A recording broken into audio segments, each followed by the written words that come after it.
Hello to all the students of B part one. और जैसा हम लोगों को मालूम है कि हम लोग ग्रीक एथिक्स का अध्ययन कर रहे हैं।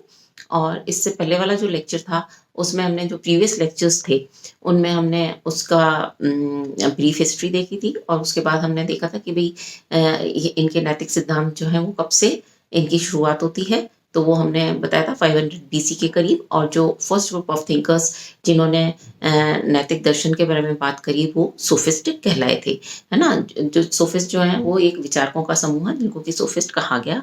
और ये भी हमने वहाँ पे डिस्कस करा था कि सोफिस्ट जो थे वो मूलतः संदेहवादी थे, व्यक्तिनिष्ठवादी थे और सापेक्षवादी थे, है ना। अब हम जो इसमें नेक्स्ट थिंकर जो है अपना वो है सोक्रेटिस या सुकरात, है ना। तो उन्होंने एक तरह से हम कह सकते हैं कि सुकरात जो है वो सोफिस्ट के कंटेम्प्रेरी हैं या समकालीन उनके दार्शनिक हैं।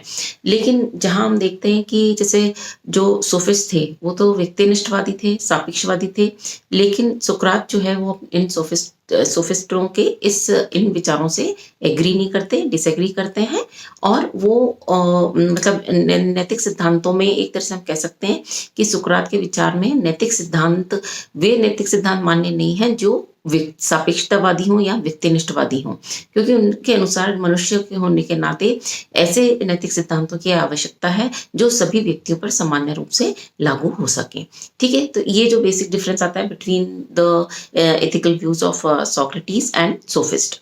दूसरी बात ये है जो हमारे को जाननी आवश्यक है इसमें कि जो ये सोक्रेटिस और सोफिस्ट दोनों के बारे में हमें जो भी कुछ जानकारी प्राप्त होती है वो प्लेटो के माध्यम से प्राप्त होती है, प्लेटो के ग्रंथों से, है ना। इनका कोई हमें लिखित पुस्तक जो है ना तो सोफिस्टों के बारे में प्राप्त होती है ना ही सोक्रेटिस से के बारे में हमें प्राप्त होती है। अर्थात हम जो कुछ भी लर्न कर रहे हैं, जो कुछ भी हमें विचार सोफिस्टों के बारे में जानकारी प्राप्त हो रही है वो प्लेटो के माध्यम से होती है।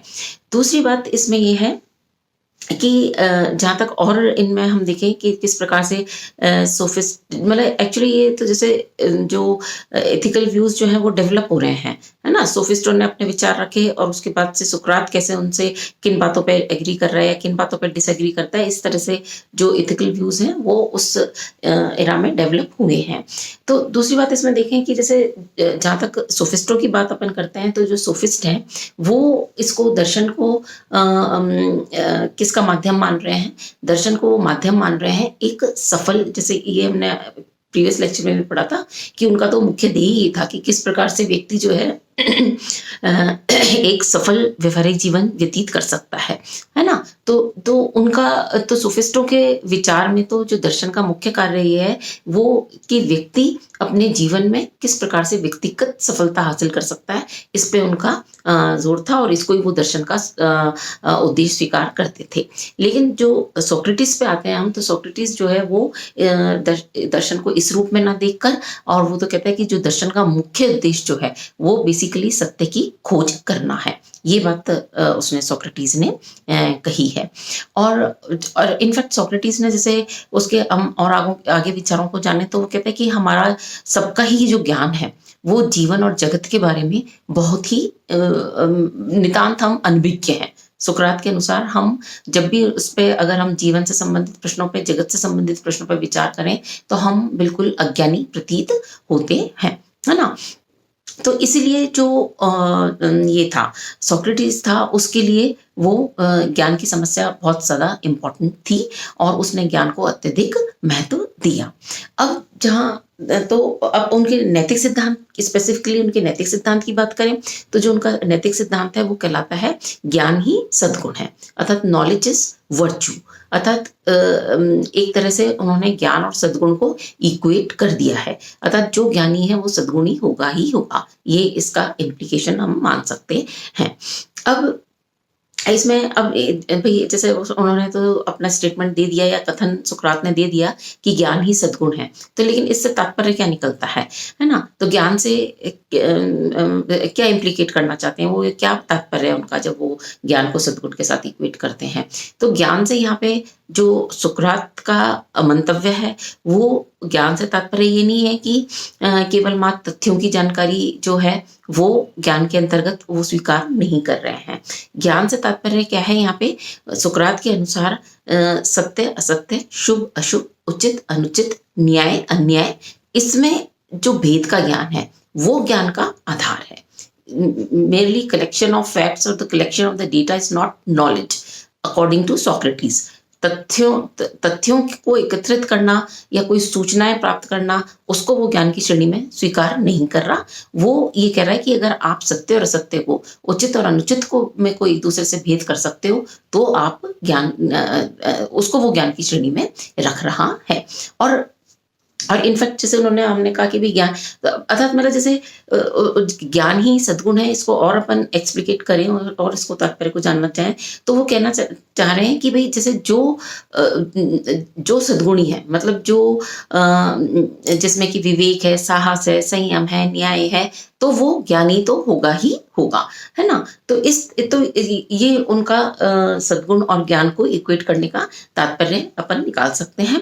दूसरा उन्होंने कहा कि मतलब इसको और इसके इम्प्लीकेशंस क्या आ सकते हैं, वो ये आ सकते हैं कि भाई जैसे सुकरात की कहना चाह रहे हैं कि जो कोई भी ज्ञानी है तो वो अनुचित कार्य कर ही नहीं सकता है ना। मतलब क्योंकि अगर उसके अनुसार जो सुकरात कहना चाहता है कि कोई भी व्यक्ति जो है अगर कोई अनुचित कार्य कर रहा है तो इसका मतलब वो अनुचित कार्य इसलिए कर रहा है क्योंकि उसको उचित का ज्ञान ही नहीं है। अर्थात कहने का तात्पर्य ये कि यदि उसमें विवेक है, वो विवेक का सद्गुण है, तो कोई भी व्यक्ति अनुचित कार्य करेगा ही नहीं, है ना। तो इस प्रकार से वो ज्ञान को और सद्गुण में एक कहना चाहिए एक साम्य बैठाते हैं, या एक तरह से साम्य भी नहीं कहना चाहिए, इसको कहना चाहिए एक तरह से उसको इक्वेट कर देते हैं कि जो कोई ज्ञानी है वो सद्गुणी भी होगा और जो सद्गुणी है वो ज्ञानी भी होगा। इसमें हम आगे देखें तो एक और चिंतक हैं जैसे एरिस्टोटल हैं, तो उन्होंने जैसे इसमें थोड़ा सा मॉडिफिकेशन आगे करा है कि वो कहते हैं कि भाई केवल ज्ञान से ही व्यक्ति सद्गुणी नहीं बन सकता, बल्कि उसे निरंतर उन सद्गुण के अनुसार निरंतर उसको प्रैक्टिस करनी होती है या अभ्यास करना होता है, तब वो जो सद्गुण है उसके व्यक्तित्व में आ पाता है। तो लेकिन हम अगर सुकरात के उसमें देखें तो वो उसका जो था अत्यधिक महत्व था, और वो यही उसका जैसे जो उद्देश्य था वो यही था कि किस प्रकार से समाज में जो है वो श्रेष्ठ व्यक्ति बने। तो इसके लिए उसका जो उसकी अपनी व्यक्तिगत विचारधारा थी वो यही थी कि जो समाज के सदस्य हैं उनको सद्गुणों का ज्ञान जो है वो उनको देना चाहिए, जिससे कि एक स्वस्थ समाज की रचना हो सके। और जो इसमें एक सोक्रेटिस के सद्गुणों के सिद्धांत में बात आती है, वो आती है कि जैसे ये आती सद्गुणों की एकता के रूप में, है ना, या अविभाज्यता के रूप में, कि सद्गुणों की एकता का सिद्धांत। आपका जो क्वेश्चन आता है वो किसी भी फॉर्म में आ जाता है, तो आपको ये सारा कुछ ही किसी भी फॉर्म में आए क्वेश्चन, अपन को यही सारा कुछ डिस्क्रिप्शन लिखना है। कई बार आ जाता है कि आप एक्सप्लेन करिए ज्ञान ही सद्गुण है, कई बार आ जाता है सद्गुणों की एकता का सिद्धांत। तो आपको जो उसमें चाहे किसी भी फॉर्म में स्टेटमेंट आए, आपको जो सॉक्रेटिस है उसके इथिकल व्यूज को अपन को उसमें मेंशन करना है। तो अब यहाँ पे जैसे हम बात कर रहे थे कि और इसमें जो पॉइंट आता है इसके नैतिक सिद्धांत में, सुकरात के नैतिक सिद्धांत में, वो आता है सद्गुणों की एकता का सिद्धांत। तो अर्थात वो ये कहता है कि जितने भी सद्गुण हैं, अर्थात विवेक है, ज्ञान है, संयम है, साहस है, ये सारे सद्गुण जो है वो एक दूसरे के पूरक हैं, अर्थात हम इन्हें एक दूसरे से पृथक नहीं कर सकते, है ना। तो इसको उसने जो कहा है वो सद्गुणों की एकता का सिद्धांत कहा है। और इसका और तात्पर्य निकालें तो अर्थात जो व्यक्ति में, किसी व्यक्ति में अगर एक सद्गुण है तो उसमें दूसरे सद्गुण भी ऑटोमेटिकली हम पा सकते हैं। लेकिन हालांकि इसको प्रैक्टिकली देखें तो थोड़ा सा इसकी जो सद्गुणों की एकता का सिद्धांत है वो थोड़ा सा डाउटफुल अपीयर होता है, इन द सेंस कि जैसे भाई सद्गुणों की एकता का जैसे हमने देखा कि इसका विभाज्यता या सद्गुणों की एकता से तात्पर्य है कि जो कोई व्यक्ति कोई एक उसमें सद्गुण है तो दूसरा भी उसमें सद्गुण होना ही चाहिए, है ना। लेकिन वस्तुतः ऐसा नहीं होता, और वो किस रूप में नहीं होता है कि जैसे हो सकता है कि कोई व्यक्ति जो हो वो साहसी हो लेकिन बहुत ज्यादा लेकिन एट द सेम टाइम बहुत ज़्यादा अन्यायी हो सकता है।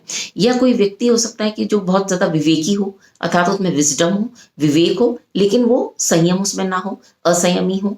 तो ये कहना कि जो सद्गुण जो है वो एक दूसरे के पूरक तो माने जा सकते हैं, लेकिन उनमें जैसे कि एक अविभाज्यता मानना या ये स्वीकार करना कि जो व्यक्ति में एक सद्गुण है तो उसमें ऑटोमेटिकली दूसरे से सद्गुण होंगे, इसको तथ्य को स्वीकार करना थोड़ा सा संदिग्ध प्रतीत होता है, क्योंकि प्रैक्टिकली हम ऐसा एग्जाम्पल्स देखते हैं जिनमें कि किसी व्यक्ति में एक सद्गुण है लेकिन दूसरा सद्गुण जो है वो उसमें नहीं होता है, या उसका कोई विरोधी सद्गुण हम उसमें पाते हैं, है ना। तो इस प्रकार से हम कह सकते हैं कि जैसे उनका जो सोक्रेटिस का नैतिक सिद्धांत है वो ज्ञानवर्धक तो है, लेकिन एट द सेम टाइम कोई उन्होंने सद्गुण की कोई बहुत स्पष्ट परिभाषा हमारे समक्ष नहीं रखी है। Thank you.